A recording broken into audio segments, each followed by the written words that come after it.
Hello दोस्तों, मैं हूं मोहम्मद नवान आरिस, आप सभी का दोस्त।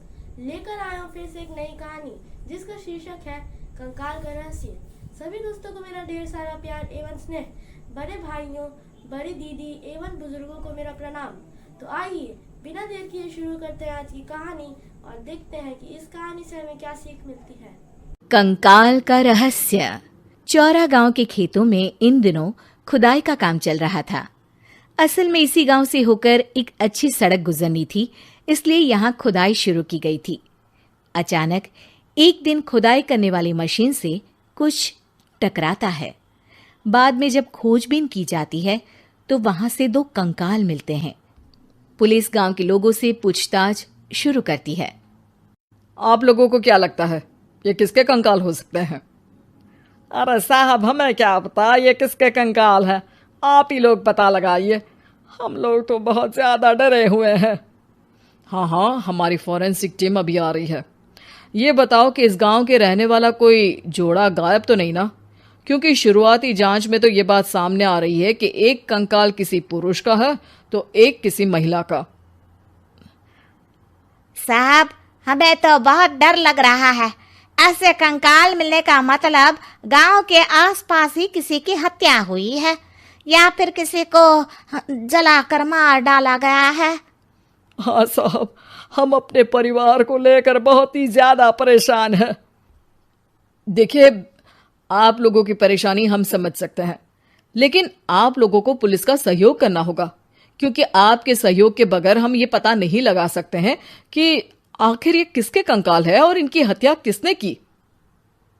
ठीक है साहब, गांव के लोग आपका पूरा सहयोग करेंगे। हाँ साहब, पूरा सहयोग करेंगे। तो फिर ठीक है, हम अपनी जांच शुरू कर देते हैं। कुछ दिन बाद जांच रिपोर्ट आ जाती है। पता चलता है कि ये कंकाल करीब 20 साल पुराने हैं, यानी 20 साल पहले किसी जोड़े की हत्या कर शव को यहाँ पर दबा दिया गया था। इंस्पेक्टर राघव, ये बताओ कि 20 साल पहले की मर्डर मिस्ट्री क्या अब सुलझ सकती है? हाँ सर, क्यों नहीं। लेकिन अब सबूत और गवाह काफी मिट गए होंगे। मुश्किल तो होगी, लेकिन शायद किसी परिवार को इंसाफ मिल सके। इंस्पेक्टर राघव, आप बिल्कुल सही कह रहे हैं। किसी परिवार को तो इंसाफ मिलेगा ही और किसी को उसके किए की सजा भी मिलेगी। जी सर, मैंने तो जांच शुरू भी कर दी है। 20 साल पहले इस गांव के 2 जोड़े अचानक कहीं गायब हो गए थे। मैंने दोनों ही परिवारों के बाकी के सदस्यों से बातचीत शुरू की तो उन्होंने बताया कि उनके बच्चे शहर गए थे, लेकिन आज तक वापस नहीं लौटे हैं। लेकिन ये दोनों शव किस परिवार के सदस्यों के हैं, ये कैसे पता चल सकेगा? सर, मैंने डीएनए टेस्ट करवा लिया है। आज शाम तक इसकी रिपोर्ट भी आ जाएगी। अच्छा, ठीक है। उसी शाम को सर, डीएनए रिपोर्ट के मुताबिक ये दोनों ही लाशें चौरा गांव के रहने वाले प्रधान सुल्तान सिंह के बेटे और बहू की है। लेकिन इनकी हत्याएं किसने की है, ये कैसे पता लगेगा? इसी का तो पता लगाने की कोशिश में जुटा हूं सर। आज सुल्तान सिंह से मिलने भी जा रहा हूं। मेरा बेटा और बहू तो मेरे लिए सिर्फ यादों में ही रह गए थे। हमें उनकी लाशें तक नहीं मिल सकी थी।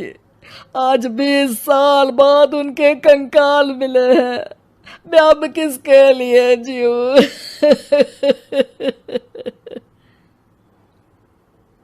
लेकिन सर, क्या आपकी किसी से कोई दुश्मनी थी? अपने बेटे बहू की हत्या के लिए आप किसे जिम्मेदार मान रहे हैं? अब मैं किसका नाम बोलूं? मेरी तो किसी से दुश्मनी नहीं थी, बस मेरे बेटे बहू को कोई वापस ला पाता।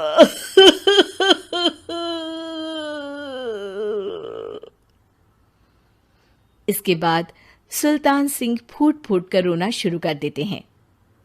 सर, अब आप इनका अंतिम संस्कार करवा सकते हैं। कम से कम इनका शरीर ना सही, इनका कंकाल तो आपको मिला है। लेकिन हाँ, अगर आपको कुछ भी याद आए तो जरूर बताइएगा। मेरी तो बेटा अब उम्र हो गई है, लेकिन मेरे बेटे और बहू के हत्यारों का जरूर पता लगाइएगा, क्योंकि जब तक हत्यारे पकड़े नहीं जाएंगे मेरा मन नहीं मानेगा। सर, हमारी पूरी कोशिश रहेगी हत्यारे को पकड़ने की। लेकिन एक बात बताइए, उस वक्त आपको किस पर शक गया था? उस वक्त मेरे एक ड्राइवर को पकड़ा गया था, लेकिन सबूतों के अभाव में उसे छोड़ दिया गया था। अच्छा, और ड्राइवर पर कैसे शक हुआ था? क्योंकि उस दिन ड्राइवर छुट्टी पर था। उस समय लेकिन लाश क्यों नहीं मिल सकी थी? उस वक्त पुलिस ने बहुत कोशिश की थी, लेकिन दोनों की डेड बॉडी नहीं मिल सकी थी। ठीक है, हमारी तफ्तीश चल रही है, मैं फिर आऊंगा। इसके बाद इंस्पेक्टर वहां से चला जाता है और सुल्तान सिंह अपने बेटे और बहू की याद में खो जाते हैं। कुछ दिन बाद सुल्तान सर, एक बात बताइए, जब आपके बेटे बहू की हत्या हुई थी, उसी के आसपास आपके ही गांव का रहने वाला एक और जोड़ा उसी वक्त गायब हो गया था ना? हाँ सर, अलका और अभिषेक, वो भी मेरे बच्चों जैसे ही थे। तो फिर वो कहाँ है? उनका भी आज तक पता नहीं चल सका, लेकिन बताते हैं कि कुछ साल पहले अभिषेक को गांव के ही किसी आदमी ने मुंबई में देखा था, लेकिन फिर वो गायब हो गया। यानी अभिषेक और अलका की हत्या नहीं हुई थी, बल्कि उन्होंने किसी वजह से खुद ही गांव छोड़ दिया था। हाँ, हो सकता है, क्योंकि अभिषेक मेरे बेटे संतोष का अच्छा दोस्त था और उसका मेरे घर भी आना जाना लगा रहता था। हो सकता है कि उसने मेरे बेटे और बहू के बारे में सुन लिया हो और ये गांव छोड़ दिया हो सकता है। उनके परिवार का कोई अब नहीं रहता क्या इस गांव में? अब तो कोई नहीं रहता। एक चाचा थे, लेकिन उन्होंने भी अपना पुश्तैनी मकान बेच दिया है। वो भी अब कहीं शहर में ही बस गए हैं। ओह, अभिषेक और अलका के बारे में भी पता लगाना होगा। हो सकता है कि वही इस हत्या के बारे में कुछ बता सके।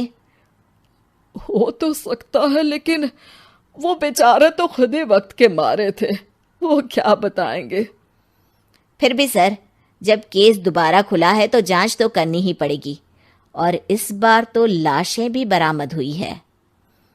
कुछ दिन तक लगातार तफ्तीश चलती रही। एक दिन थाने से सुल्तान सिंह को फोन आता है। हाँ, कौन बोल रहा है? सर, मैं कांस्टेबल तुलाराम बोल रहा हूँ थाने से। आपको थाने आना पड़ेगा। थाने? लेकिन क्यों? सर, किसी की पहचान करवानी है। अच्छा ठीक है, मैं दोपहर तक पहुंचता हूँ। सुल्तान सिंह दोपहर में थाने पहुंचता है। कई पुलिस के अधिकारी वहां मौजूद रहते हैं। सर, आपके बेटे की हत्या का रहस्य आज शायद सुलझ जाए। अच्छा इंस्पेक्टर राघव, पर वो कैसे? सर, उस आदमी को देखिए, क्या वही अभिषेक है? सुल्तान सिंह की आंखों में हैरानी से आंसू आ जाते हैं। हाँ सर, यही अभिषेक है। ये आपको कहाँ से मिला? सिर्फ अभिषेक ही नहीं, बल्कि इसकी पत्नी अलका भी इसके साथ है। मैडम, जरा अभिषेक की पत्नी को लाइए। जैसे ही अलका को पेश किया जाता है, सुल्तान सिंह जमीन पर गिर जाते हैं। सुल्तान सर, क्या हुआ आपको? आप अलका को देखकर गिर क्यों गए? सुल्तान सिंह सर पकड़कर बैठ जाते हैं। ये अलका नहीं, बल्कि ये तो मेरी बहू रितु है। पूरा थाना एक दूसरे का मुंह देखने लगता है। क्या? इसके बाद हर किसी को दो कंकाल और हत्या का रहस्य समझ में आ गया। अभिषेक और रितु ने मिलकर संतोष और अलका की हत्या की थी और लाश को जमीन के नीचे दबा दिया था। आज 20 साल बाद इस हत्या का रहस्य खुल सका था कि अवैध प्रेम संबंध में 2 मासूमों की जान गई थी। हमें इस कहानी से यह सीख मिलती है कि बुरे कर्म का परिणाम बुरा ही होता है। जो लोग बुरा काम करते हैं उन्हें उसकी सज़ा एक दिन मिलती ही है। हमें हमेशा बुरे कामों से दूर रहना चाहिए और हमें यह बिल्कुल नहीं सोचना चाहिए कि बुरे काम कर हम बच सकते हैं। आपने इस कहानी से क्या सीखा? कमेंट में ज़रूर बताइए। जल्दी मिलता हूँ एक नई कहानी के साथ। तब तक अपना और अपने परिवार का रखिए ख्याल। Be happy, keep smiling, have a good day. Thank you.